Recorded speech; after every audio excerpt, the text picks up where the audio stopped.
This is Michael with Aimed Intentions. Thanks for joining me today.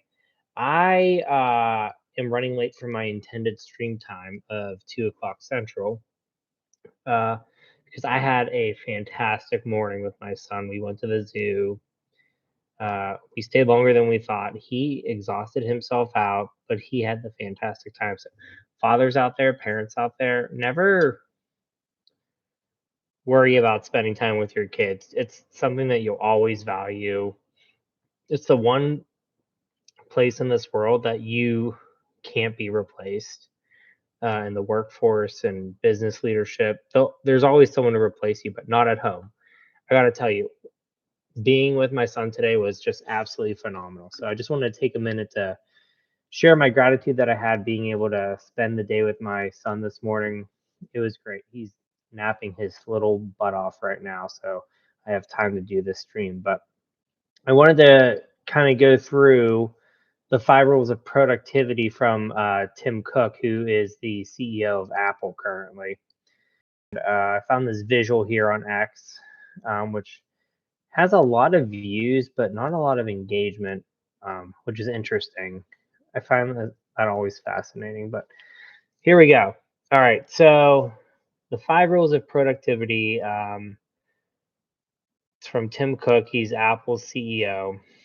Tim Cook starts his day early at 4 a.m. He uses the early hours for quiet, uninterrupted focus. By tackling important tasks before the world wakes up, Cook sets a calm and productive tone for the day. So, yeah, starting early is important. I think there's this idea of using the early hours of the day strategically. Um, and it seems that those who use it for a deep focus really get high yield out of it. The key here is that you don't want to spend 6 hours preparing for the day. I think this is time where you can work on, like I said, deep work, things that require high focus without other distractions. Personally, I use that time for my writing and my research, uh, or catching up on emails that require nuanced responses, so that I'm not distracted and I have time to rewrite and revise what I say. So yeah, starting early is important. And complementary to that is stay focused. He concentrates on his core strengths. He often reminds his team of Apple's ability to focus on just a few key products each year. Yeah, I mean, I'm part of the Wealth Factory group. I use them as my consultants. And there's this key here of staying focused. I probably am not the right person for that all the time, because I am so diversified in the things I pursue. But there is this idea of being focused on the things that you ought to be pursuing.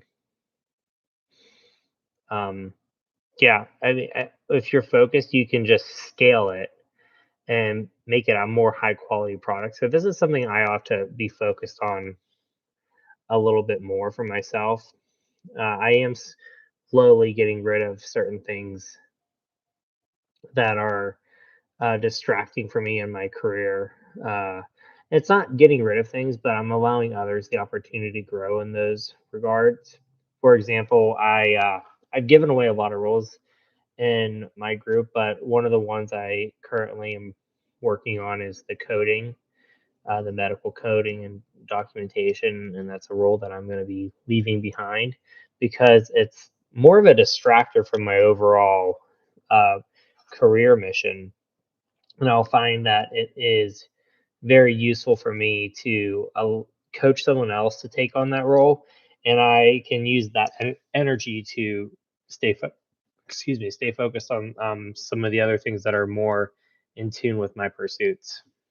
All right, 3, lead by example.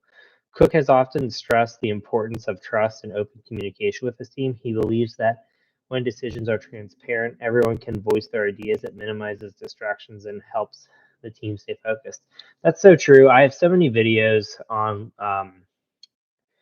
uh, leadership by example, transparent leadership, uh, being a thought leader on leadership. So uh, I think you can go through some of my old live videos where I talk about how to lead by example, and there's some more thorough examples of that. Having a Coke here right now.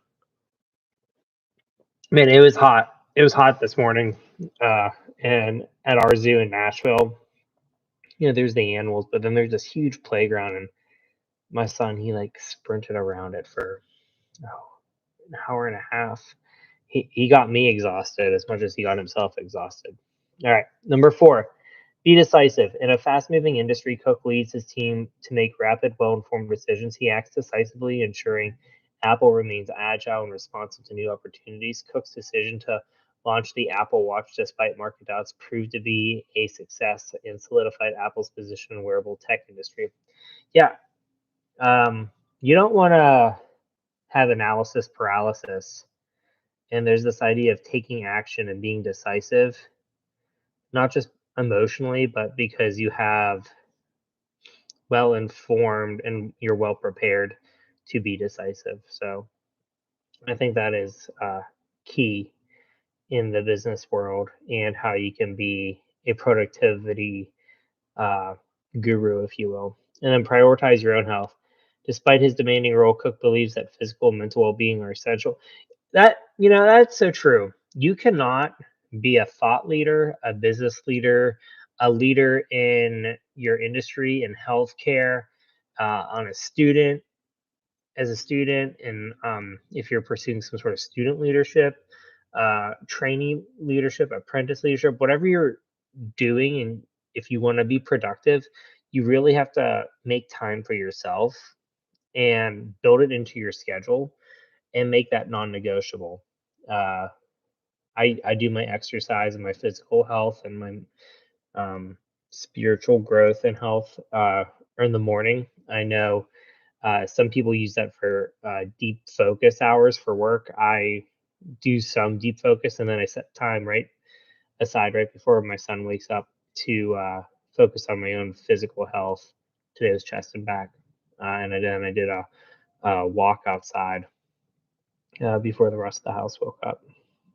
His daily fitness routine is non-negotiable. It helps him maintain the energy and focus needed to lead. His commitment to health is so strong that he encourages his team to prioritize their own well-being. A healthy team is a productive team. So true.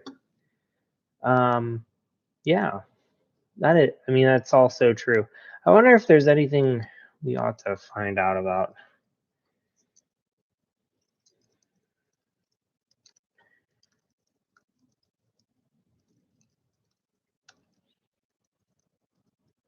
Go.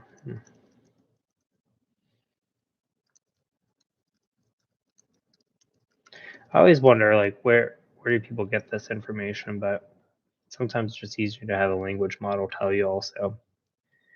Okay, yeah, so Grok here is outlining a lot of the things we just reviewed. It looks like it's adding some more here. Find purpose beyond excellence is a new one. I have this idea that my purpose actually is about my legacy that I leave behind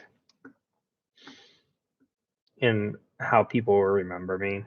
Embrace transparency and adaptability. Yeah, I think that goes along with the lead by example and take risks despite potential failure. Well, that's all risk mitigation. All right, so plenty of web pages that support Tim Cook's philosophy on productivity here. How did he become the CEO?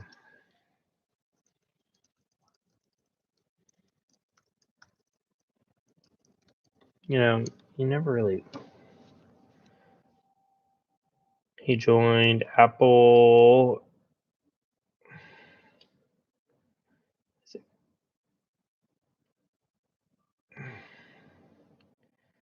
Recruited him in 1998.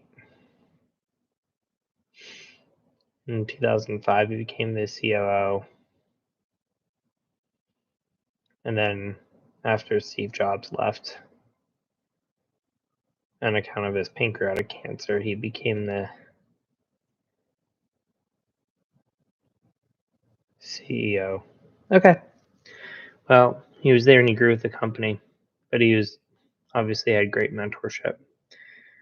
Well, that's all I have for you today. So that's one of the thought leaders in today's, most successful companies and what he prioritizes in his ability to be productive and what are the core principles. I think the question is how can you apply some of these core principles to yourself and to your life and build them into your schedule so that it becomes essential, and how can you adapt it to your industry? Again, I'm a physician learning the business world and trying to learn from some of the most successful people in business and applying some of those principles to the healthcare sector. So let me know what you think. Uh, and again, if you don't have anything that you really took away from this, the other thing I want you to take away is what is the legacy you're leaving for your family. Uh, you know, Today was a really valuable day for me because I got to spend the whole morning with my son, um, and it was just so wonderful, especially as someone who's quite busy from a career development perspective. So, all right. I'll see you next time. I'm going to try and have another stream tomorrow. Let me know if there's anything you want me to cover. Otherwise, I'll just plan on same time around 2 p.m. Central. And this is Michael with Aimed Intentions. Like and subscribe. See you next time. Bye.